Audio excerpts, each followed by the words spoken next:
ಈಗಲೇ ಚಂದಾದಾರರಾಗಿ ನಿಮ್ಮ ನೆಚ್ಚಿನ ಶೋಗಳನ್ನು ನೋಡಿ.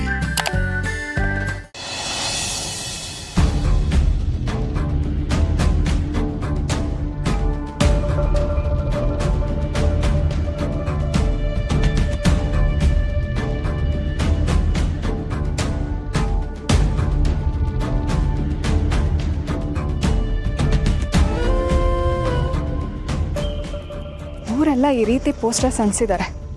ಅಣ್ಣಂದ್ರು ಪೊಲೀಸು ಅವಳನ್ನ ಎಲ್ಲ ಕಡೆ ಹುಡುಕ್ತಿದ್ದಾರೆ. ಆದರೂ ಈ ಹಾಳಾದವಳು ಎಲ್ಲಿ ಬಚ್ಚಿಟ್ಕೊಂಡಿದ್ದಾಳೆ ಅಂತ.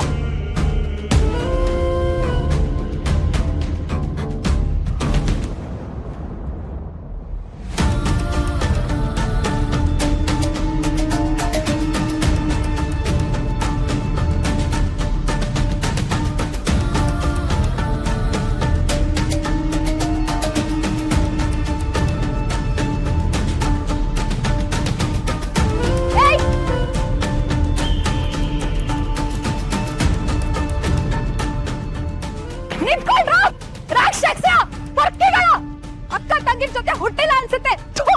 ಇದು ನಾಯಿಗಳು.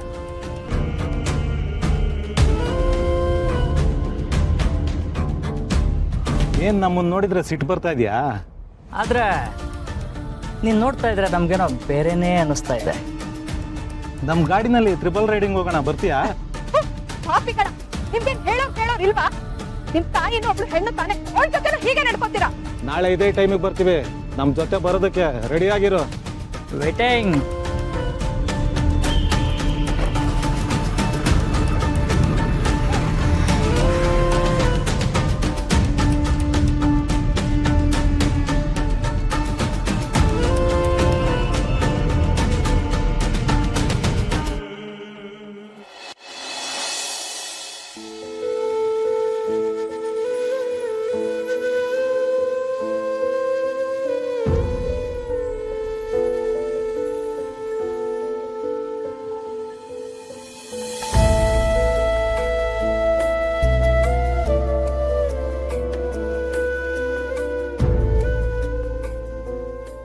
ಏನಾಯ್ತು ಸಂಧ್ಯಾ?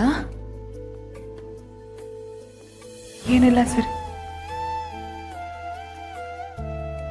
ಏನಿಲ್ವಾ? ಮತ್ ಬೆಳಗ್ಗೆ ಆಫೀಸಿಗೆ ಹೋಗ್ತಾ ನಗ್ನಗ್ತಾ ಹೋದೆ, ಈಗ ನೋಡಿದ್ರೆ ಇಷ್ಟೊಂದು ಮಂಕ ಕೂತಿದ್ಯಾ? ಆಫೀಸಲ್ಲಿ ಏನಾದ್ರು ಗಲಾಟೆ ಆಗಿದ್ ನಿಜ, ಆದ್ರೆ ಆಫೀಸಲ್ಲ. ಮತ್ತೆ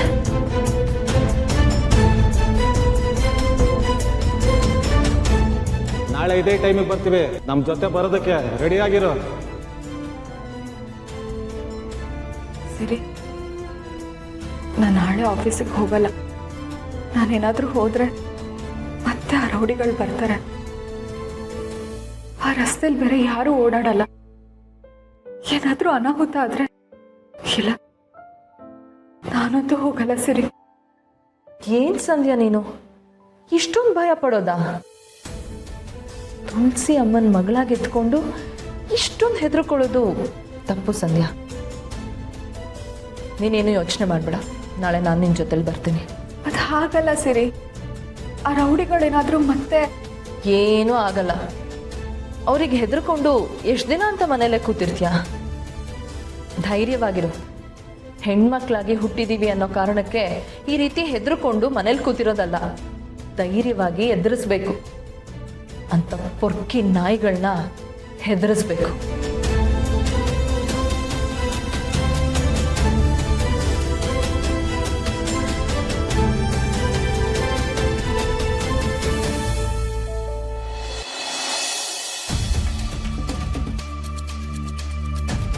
ಅವಳೇನಾದ್ರೂ ನನ್ನ ಕೈಗೆ ಸಿಕ್ಕಿದಿದ್ರೆ ಅವಳ ಸಾವು ನನ್ನ ಕೈಯಲ್ಲೇ ಆಗ್ತಿತ್ತು.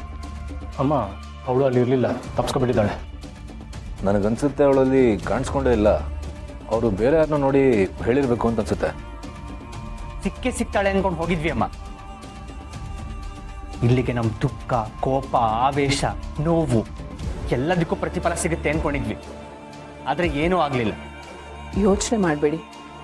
ಪ್ರಯತ್ನ ನಮ್ಮದು, ಫಲ ದೇವ್ರದ್ದು. ಭಗವಂತನ ಮೇಲೆ ನಂಬಿಕೆ ಇಡೋಣ.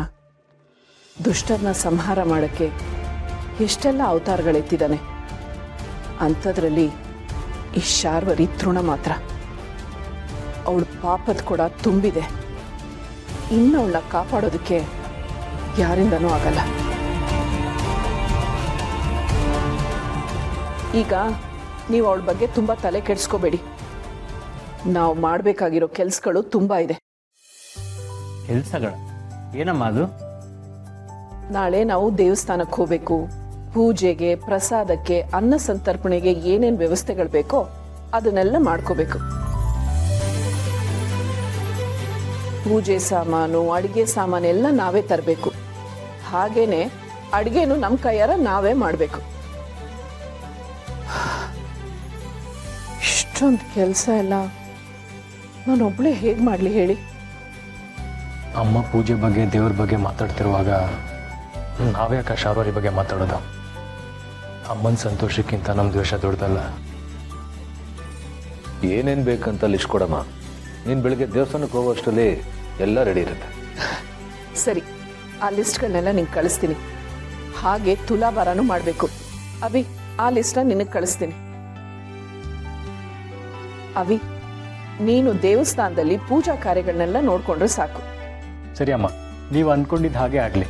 ಪೂಜೆ ತುಂಬ ಚೆನ್ನಾಗಿ ನಡೆಯುತ್ತೆ, ತುಲಾಭಾರನೂ ಆಗುತ್ತೆ, ಅನ್ನ ಸಂತರ್ಪಣೆನೂ ಆಗುತ್ತೆ.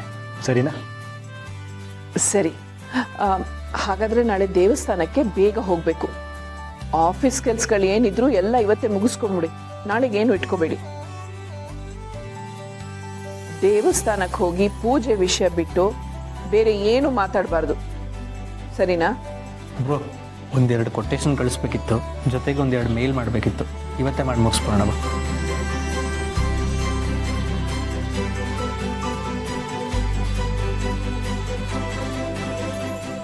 ಪಾಪು, ಯಾಕೆ ಹಾಗೆ ನೋಡ್ತಾ ಇದೀಯಾ? ಮಾ, ಮಕ್ಳಿಗಿದ್ದ ಟೆನ್ಷನ್ನ ಎಷ್ಟು ಬುದ್ಧಿವಂತಿಕೆನ ದೂರ ಮಾಡಿಬಿಟ್ಟೆ ಅಲ್ವಾ? ನಾವೆಲ್ಲರೂ ಯಾಕೆ ಬೇಜಾರಲ್ಲಿ ಬಂದಿದ್ದೀವಿ ಅನ್ನೋದೇ ಮರ್ತೋಯ್ತು. ದೇವ್ರ ಕಾರ್ಯ ಅಂತ ಹೇಳಿ ನಮ್ಮನ್ನು ಡೈವರ್ಟ್ ಮಾಡಿ ನೀನೇ ನಮ್ಮ ಪಾಲ್ಗೆ ದೇವತೆ ಆಗ್ಬಿಟ್ಟೆ. ನನ್ನ ಪಾಪು ಇಷ್ಟೆಲ್ಲ ದೊಡ್ಡವನಾಗ್ಬಿಟ್ಟಿದ್ದಾನ? ಇದೆಲ್ಲ ಅರ್ಥ ಆಗತ್ತೆ ಅವನಿಗೆ? ಮಾಮ ನಾನಿನ್ನೂ ಚಿಕ್ಕ ಮಗು ಅಲ್ಲ, ಕೆನ್ನೆ ಜೋಟ್ಬೇಡ. ನೀನಿನ್ನೂ ನನಗೆ ಚಿಕ್ಕ ಪಾಪುನೇ, ತುಂಬ ಬುದ್ಧಿವಂತ ಅಂತ ಅನ್ಕೋಬೇಡ. ನಡಿ, ಈಗ ಮನೆಗೆ ಹೋಗಿ ಬೇಗ ಮಲ್ಗು. ನಾಳೆ ಸರಿಯಾದ ಟೈಮ್ಗೆ ದೇವಸ್ಥಾನದಲ್ಲಿ ಇರಬೇಕು. ಅಪ್ಪಣ್ಣ ರಾಜು, ಮತ್ತೆ ನಾನಿನ್ನು ಬರ್ತೀನಿ.